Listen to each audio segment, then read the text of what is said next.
Ano-ano ang mga akyat, bahay o theft prevention tips? Una, ikandado ang lahat ng pinto at pintana, tiyaking walang dadaanan ang mga magnanakaw. Pangalawa, iligpit ang mahahalagang pag-aari sa labas ng bahay tulad ng bisikleta, kotse o sampayan. Huwag maglagay ng mamahaling gamit sa tabi ng bintana. Pangatlo, iwasang mag-iwan ng notes sa labas ng bahay na nagsasabing walang tao. Mag-ingat sa pagpupost sa social media tungkol sa inyong lakad. Pang-apat, tiyaking walang naiwan na nakasinding kandila, bukas na electric o gas stove o tumutulong gripo at nakaplug na appliances. Panglima, itagubilin sa pinagkakatiwalaang kapitbahay ang inyong bahay at ipaalam kung kailan kayo babalik.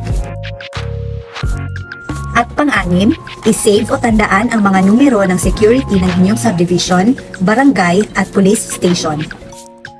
Mga paalala mula sa Bacolod Municipal Police Station, Lanao del Norte Police Provincial Office.